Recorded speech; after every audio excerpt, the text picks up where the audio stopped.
What's the problem? Well, look, I mean, you know the answer.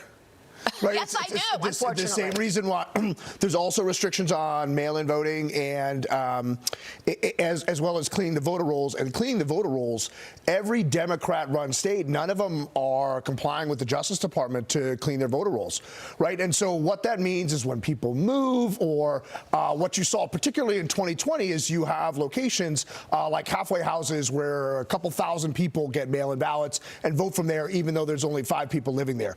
Blank addresses where vacant lots where thousands of people voted from. These sorts of things to curb voter fraud, which it's extremely hard to prove because when the mail-in ballot comes in, it gets separated from the vote, and we have a secret ballot. So it becomes very difficult to prove that there was exact fraud. But anybody can see that this doesn't pass the smell test. That's right. So that's why Democrats don't want to pass it, because everything they're fighting against with illegals, everything that they're fighting against here, it's going to ruin their ability to control, and it's going to take away their power. Well, I mean, look, President Trump always says that he won 3 times, right? He won 3 elections in a row.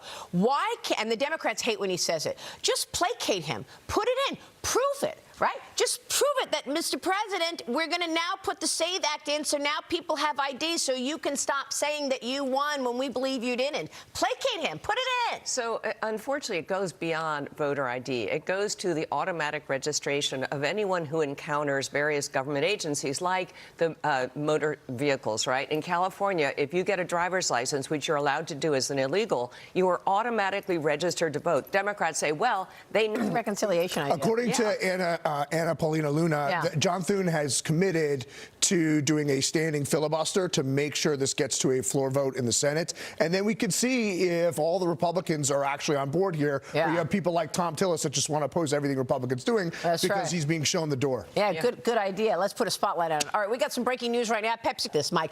Elon Musk says his rocket company SpaceX is acquiring his AI company, XAI, in what's becoming the biggest M&A transaction of all time. This values this company at $1.25 trillion.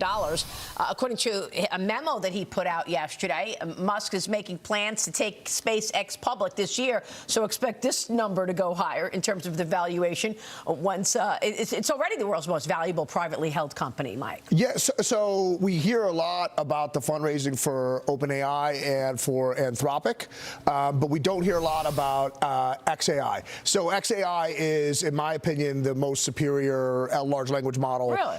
I use it all day, every day, and I pay for premium subscription on that. So this is going to be a very valuable business in there. And if you start thinking about all the data centers you need for SpaceX, right, and XAI, like combined, well, now they can have them in space. And I'm still not sold on putting a data center orbiting the Earth, but apparently those that are in the know think it's a great idea because the cooling and the energy problems that can have there, and that's where all the data centers are going to be instead of your backyard. You can, up near the moon somewhere, I guess. Yeah. But there's a lot more synergies than you would think there, and I also think for SpaceX getting a tremendous amount of the revenue from the government, you want to see more natural commercial revenue come to the company, and it's the APIs and the commercial contracts that XAI is going to have over the years are going to be enormous. And can I just put in a plug for Grok and XAI?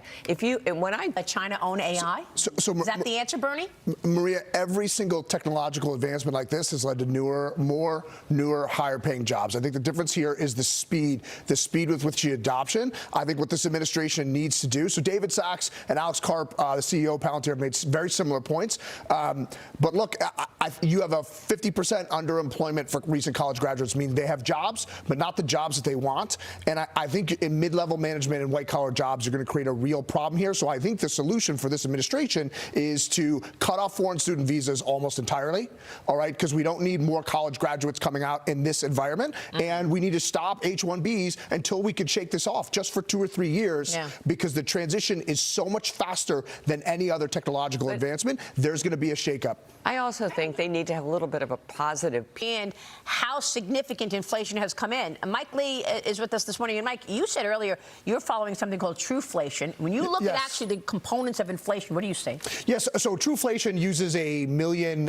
different real-time data points, and it's trickling. You're getting, and they're reporting it daily, trickling down below 1%. And so, you obviously have the shelter lag in the government data. If the government data can be trusted with not only with the shutdowns, but all the problems with it. But in reality, the rate of change of inflation has slowed to a grinding halt, yet we are tighter now than at any point during this inflation cycle. So that has not only put a tremendous amount of pressure on small business, on Main Street, but also mortgage rates, and it's made it very difficult for banks to lend where you've had an excess spread throughout this entire period, where instead of 175 basis points over the 10-year, we're at 200, 250, 300. That's shrinking now, and I believe the $200 billion bond buy that you guys are going to do is going to really bring that in, which is going to make a huge difference if we could just get this 10-year down another 20 or 30 basis points. Liz, real quick. Yeah, just real quick. If you had 50 basis points, I am not uncomfortable with this quote-unquote acquisition strategy that the government is doing. See,